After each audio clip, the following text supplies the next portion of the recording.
The Zimbabwean government today officially launched the medium-term plan that's expected to give impetus to the country's economic growth and national development over the next 5 years.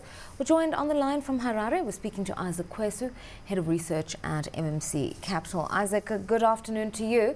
If you could just give us a sense of what the details of this medium-term plan are. We know the government's planning to spend about $9 billion. Sure. The key objectives of this MT plan is to uplift the economy into a growth trajectory. As you know, Zim for the past 10 years have been on the downside. Also, the other objective is to ensure that we restore macroeconomic stability, lower inflation rate, specifically single-digit inflation. Interest rate that should be lower, to propel domestic investment, as well as lower current account deficit, as well as to reduce the sovereign debt to around 60% of GDP by 2015. The core plan is relating to achieving those targets. One will be leverage on financing, the growth sectors, specifically agriculture, mining, and manufacturing, as well as preparing the key enablers. Here I'm talking specifically of the infrastructure, increasing the power generation capacity to meet the national demand, specifically the industry requirements. How are they going to fund this program, Isaac? Because we're hearing about possibly a sovereign wealth fund, mobilizing domestic savings, pension funds, trying to get more foreign credit lines. Yeah, sure. According to MTP, their major source of financing the plan will be domestic savings. Assumption is that if the economy grows, so does national savings.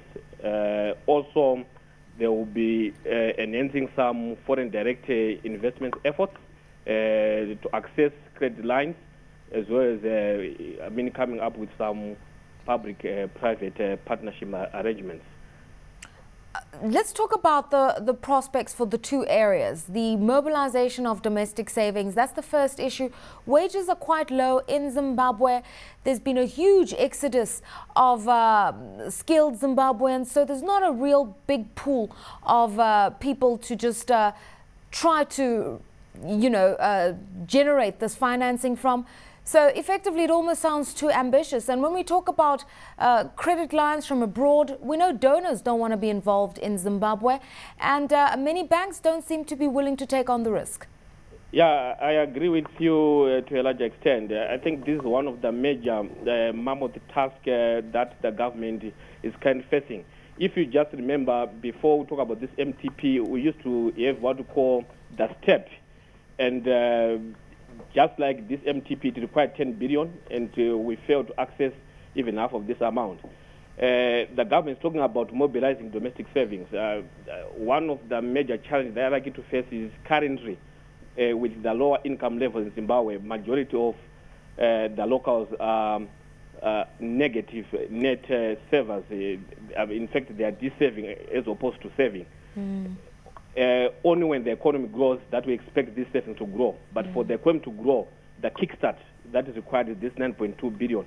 So it becomes a chicken and egg situation, which one to start and which one to end.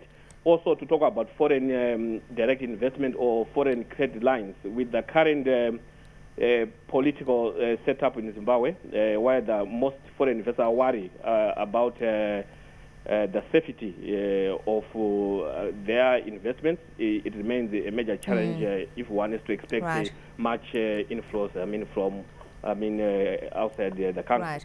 Isaac, there's also a huge push to improve on infrastructure, as you mentioned earlier on, but particularly ICT. The vision is for a knowledge-based economy. How feasible is that?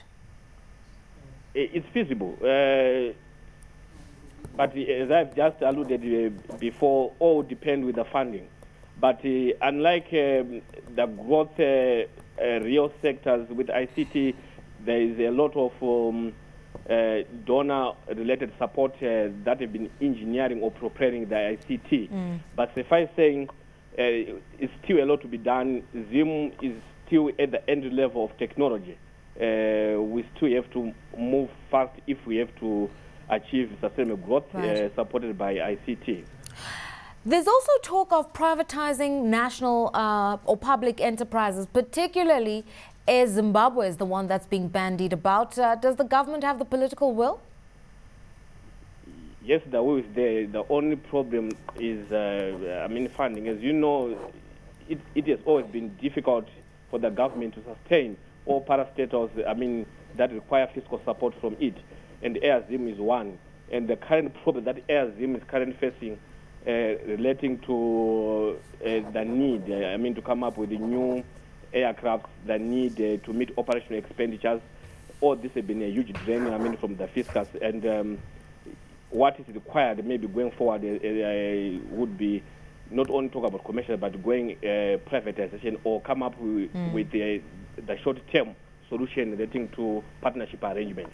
It may be a solution, but this is a problem with most parastatals that survive on fiscal support.